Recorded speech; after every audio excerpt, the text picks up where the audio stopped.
ABC Listen. Podcasts, radio, news, music and more.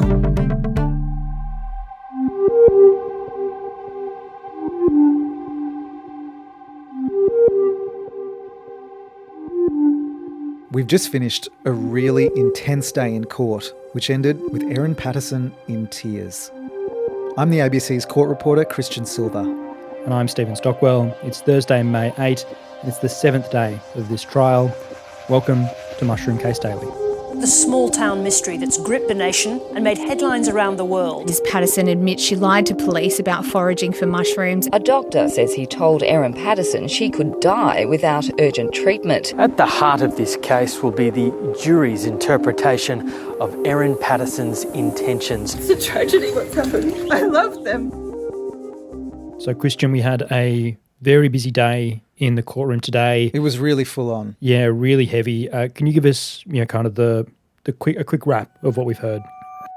I'll go from back to front. The day ended with the police interview of Erin Patterson's daughter being played to the court, and this was undoubtedly the most emotional moment of this trial so far for Erin Patterson. She was in tears by the end of the day's proceedings. Earlier, several doctors, nurses and a paramedic gave their descriptions about Erin Patterson's medical condition in the aftermath of this lunch, which is at the centre of this trial.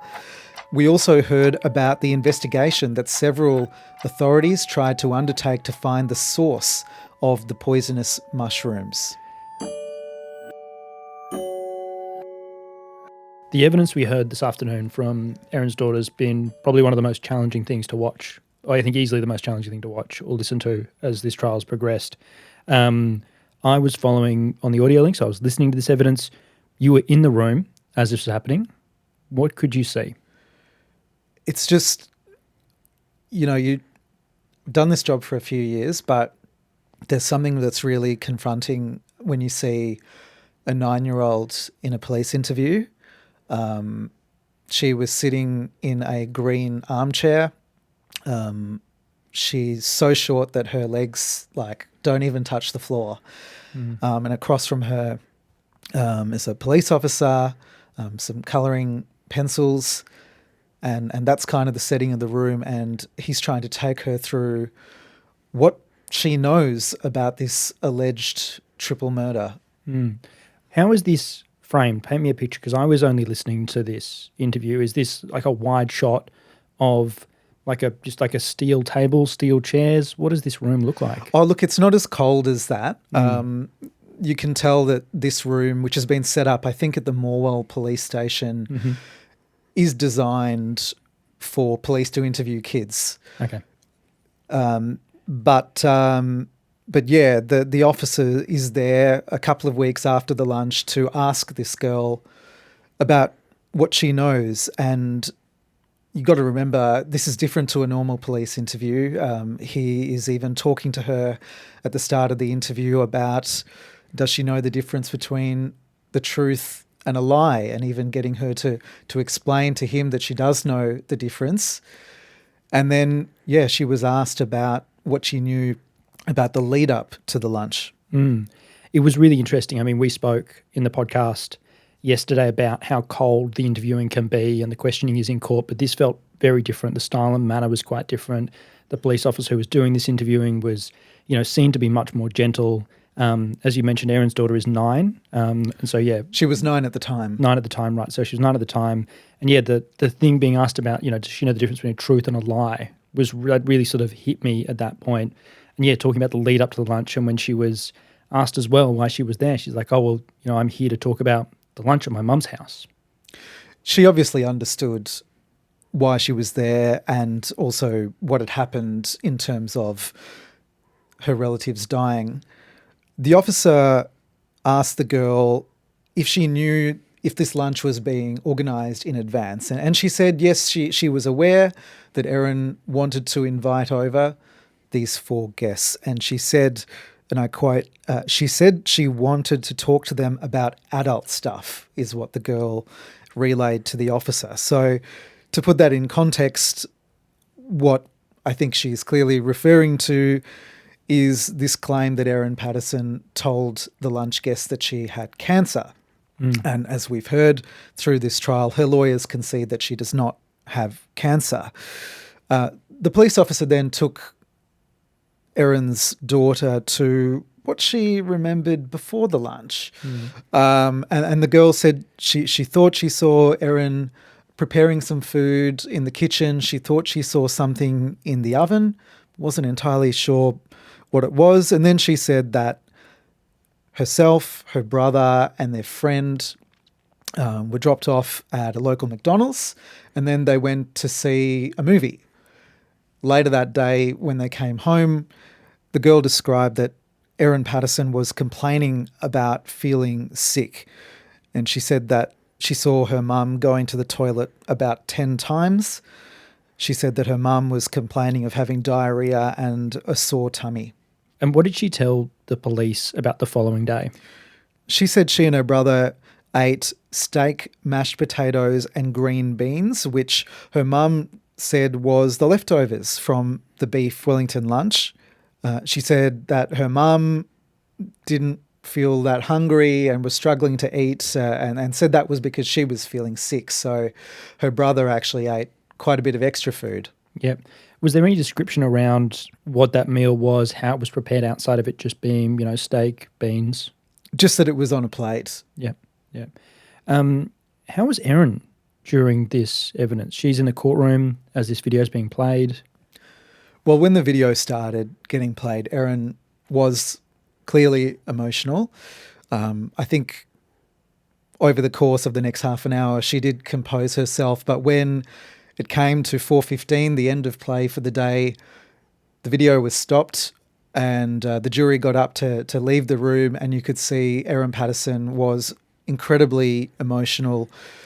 You could tell that she had been crying. I saw her sort of staring up at the ceiling and saying a few quiet words to herself as the jury was filtering out. It was definitely the most emotional that she's been in this trial so far. Yeah, I can't imagine what it would be like to watch, this recording, something like this, in the courtroom. And it continues tomorrow. It's not finished yet. Yeah, right. So there's more of the recording to be played. That's correct. As well as Erin's daughter, we had quite a lot of other evidence today. Actually, we had a number of witnesses coming through. To start of the day, we had evidence from doctors and nurses at the hospital that Erin was staying at. And one of the things that stood out to me from some of that evidence was a nurse from the Leongatha Hospital, I think it was, saying that she didn't think that Erin looked that unwell when comparing her to Ian Wilkinson, who Ian Wilkinson, this nurse told the court, could barely lift his head off the pillow of the bed. This is going back to a topic that we brought up yesterday, where they've started to go through the medical evidence of the doctors who treated the 4 lunch guests and Erin. So it was Leongatha Hospital nurse Cindy Munro who said she'd seen Ian and Heather and also Erin, and said that Erin didn't look unwell like them. And she said that Erin was sitting up in the bed, whereas Ian could barely lift his head off the pillow. And she said that Erin didn't look unwell to me. And she said Erin was reluctant to receive intravenous fluids and some of the liver protection medication that the doctors were trying to administer. It was there when Erin has apparently told the staff that her kids ate the leftovers, and the staff were pretty panicked by this. But Cindy Munro said Erin didn't want to cause any hassle. She didn't want to take her kids out of school, and she became quite teary and quite worried when the staff were urging her to bring them into hospital. And Erin said, no, I scraped off all the mushrooms and the children are not unwell. Eventually, we do know that Erin Patterson did agree to have the children checked out. So when we talk about Erin Patterson's medical condition, this is on July the 31st, 2 days after the lunch. So while Erin Patterson is in hospital, so are the other 4, and their condition, according to the doctors, is really rapidly deteriorating. There was a doctor, Veronica Foote, who said that, in her opinion, Erin Patterson appeared moderately dehydrated and appeared to have a gastro illness. And that was after doing a physical examination and having a conversation with her. So then when doctors decided to move Erin to the Monash Hospital in Melbourne, paramedic Ellen Spencer was called to describe what that ambulance trip was like. It's about a 90-odd minute trip.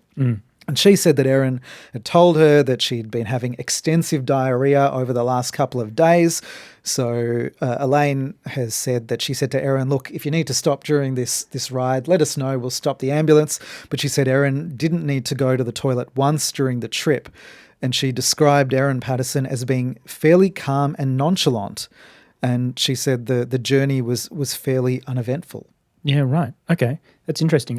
One of the bits of evidence that stuck out to me a little bit earlier today when they were talking about moving Erin and her children from, I think it was Leongatha Hospital to a bigger hospital to help deal with what they thought they were dealing with. Erin was potentially going to be sent to, I think, Dandenong, the children going to Monash Children's. Erin was really not on board with that idea. She wanted to be going to the same place as the children. She wanted to be in the same hospital as her kids. Yep. And that was arranged. She went to Monash. As well, we also heard today, Kristian, a little bit about the sources of the mushroom from a few of the medical professionals who were talking to Erin throughout this period. Well, they were trying to find the source. Right.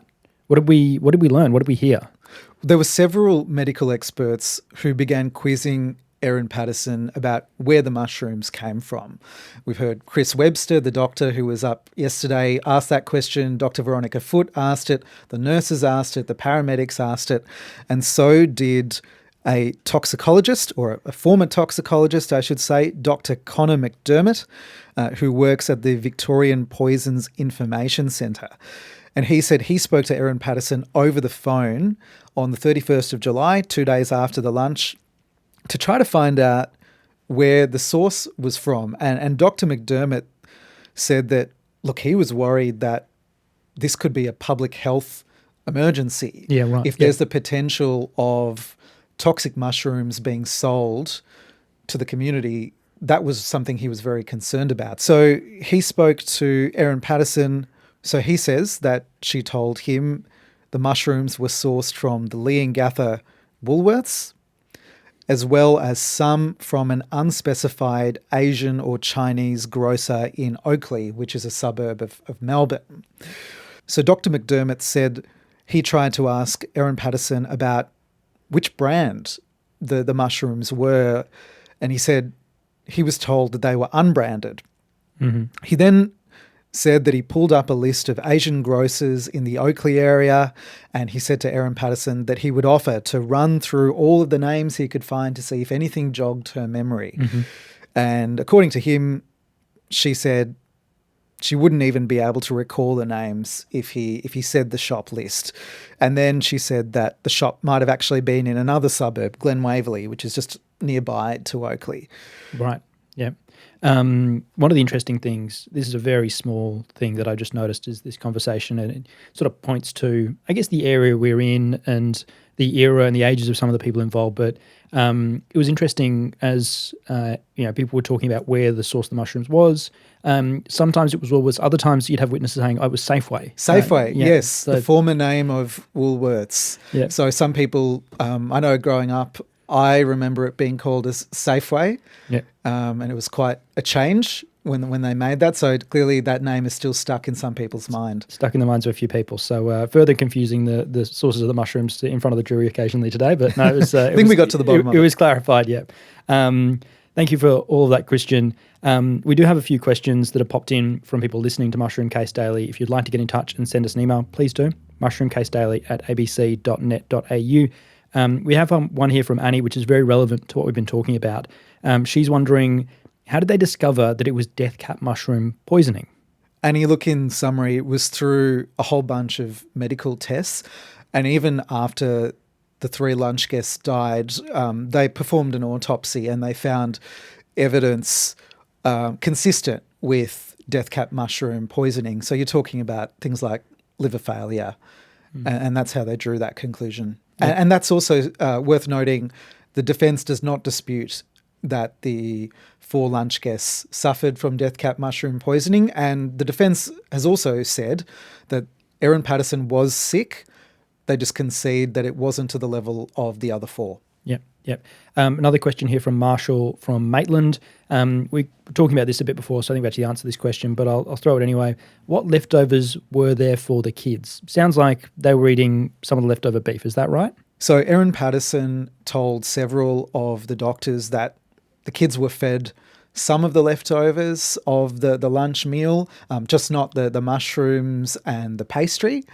And the daughter on the stand today also said that she ate the steak, which she believed was from the lunch. Now, prosecutors say that the food that the kids ate was not contaminated, according to them, and they also allege that Erin Patterson never ate a contaminated meal.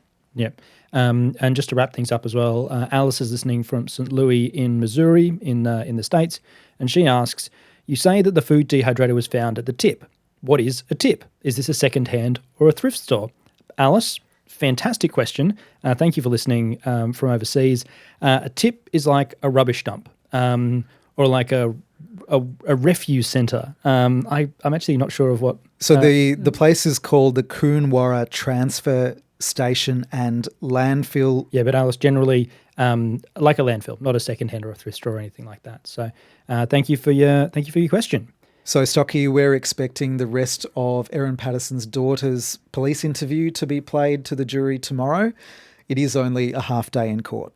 We'll be back in your feed with another episode following that. We'll also wrap up the week in court as well. So if you want to catch up on everything that's happened, make sure you're listening tomorrow afternoon to Mushroom Case Daily. If you want to send us a question, you can get in touch, mushroomcasedaily@abc.net.au, and please rate us and review us on whatever podcast app you are listening to us on.